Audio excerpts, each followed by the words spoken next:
So hi mga kabayan, welcome back sa ating panibagong video, and this is Ilonggo Bisdak in Europe, and nakabase ako ngayon sa Croatia mga kabayan. So for topics vlog mga kabayan, and for this video mga kabayan, ano ba? For topic mayroon mag-shoot pa ganito mga kabayan.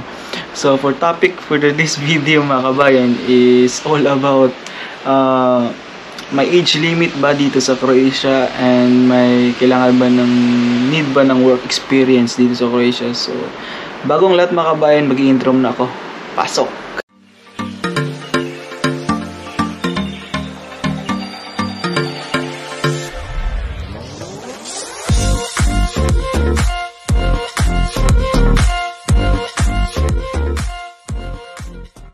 Mga kabayan, anyways, by the ways mga kabayan, no?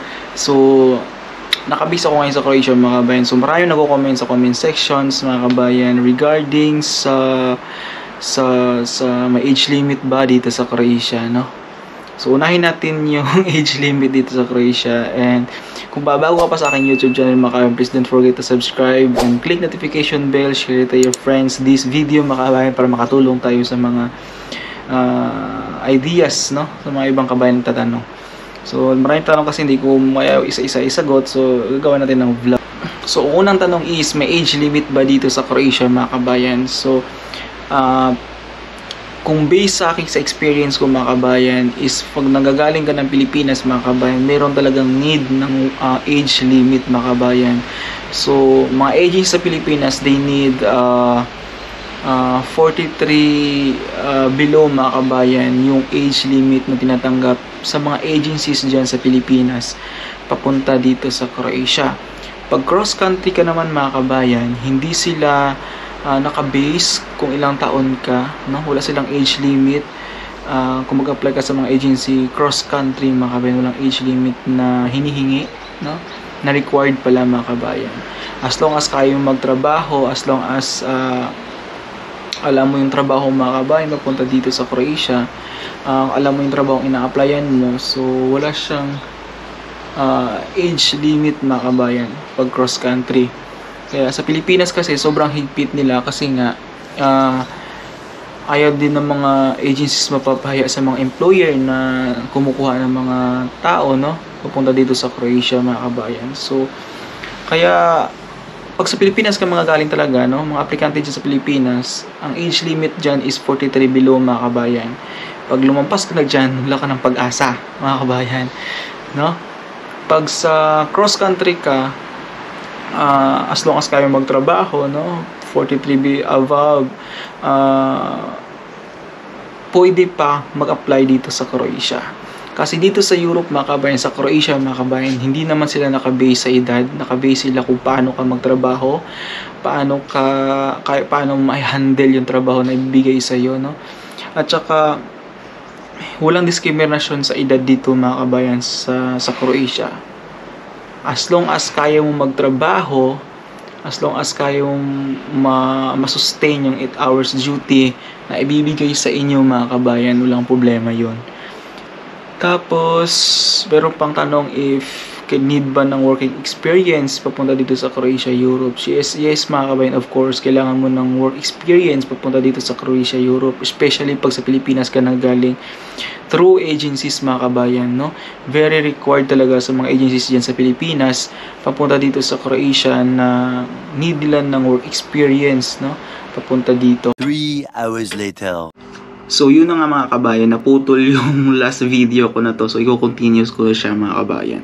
Regarding dun sa work experience mga kabayan, so need talaga ng mga employer or ng mga agencies na meron kayong work experience or related na trabaho sa ina-applyan natin papunta dito sa Croatia, no?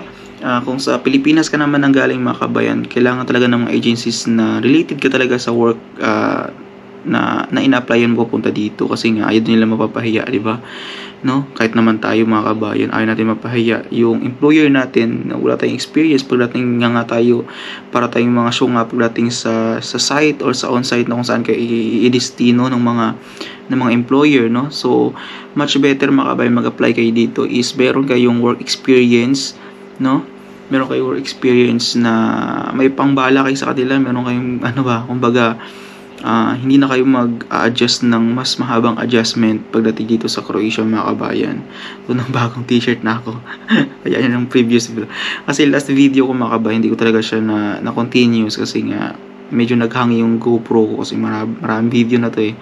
And kailangan ko pa siya mag-reset, delete mga some videos. So yun nga mga kabayan, no, sa age limit at sa work experience, kailangan talaga needed yan dito sa Croatia.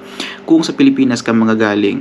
Pero pag according naman sa may experience, no, kung cross country ka mga kabayan, wala silang pakialam dito kung meron kang work experience sa previous work mo is different at difference in apply mapunta dito sa Croatia. Kung sa Middle East, isa kang manager mga kabayan, pagdating mo dito sa Croatia, isa kang housekeeping, kitchen helper, cook, as long as kaya mong magtrabaho ng ganong trabaho mga kabayan, kaya mong i-manage yung sarili mo sa ganong trabaho mga kabayan. They don't care about that mga kabayan, as long as kaya mong magtrabaho talaga dito sa EU country, no? So hindi siya basihan mga kabayan pagdating mo sa Croatia is required talaga siya na kailangan ko ng work experience, so hindi mga kabayan, no?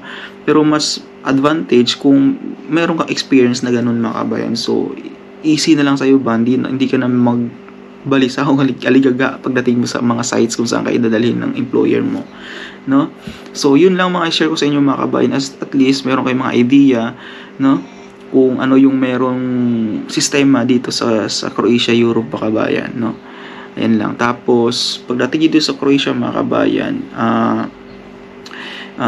hindi naman kayo hahanapan ng agency na kung ano talaga yung work experience nyo, yung edad nyo, no? Hindi naman sila ganun mga kabayan, itatanungin sa inyo. Pero hanggat sa physical na anyo yung mga kabayan, sa ano ito, sa makikita nila kung ano yung makikita nila sa sarili nyo ba na kung kaya mo ganung trabaho, kaya mo yung trabaho. So ayun na nga mga kabayan, kung as long as kaya nyo yung trabaho na yun, go lang ng go mga kabayan, no? Pero pag galing ka ng Pilipinas, di talaga ng experience, no? Kailangan ng age limit mga kabayan. So sa mga aplikante dyan na punta dito, good luck po sa ating mga kabayan dyan. I hope na magkita tayo dito soon, no? Sa mga bago dyan, mga subscribers, sa mga bagong subscriber natin, please don't forget to subscribe. Meron akong mga previous videos dyan, magkano ang sahod sa Croatia, magkano yung mga gastos papunta dito, no? Cost of living sa Croatia mga kabayan, mga kaganapan dito sa Croatia mga kabayan, sa Europe. You can visit this YouTube channel mga kabayan, makita nyo lahat-lahat, no? Mga nangyayari dito sa winter season, summer season mga kabayan, mga jobs, no? So at saka may mga may mga agencies ako na mga vlog dyan mga kabayan. You can visit some of the video mga kabayan, sa mga bagong subscriber dyan. Sa mga lumang subscribers natin, maraming salamat sa inyo sa walang sawang suporta. Please don't forget to share this video, like, share mga kabayan.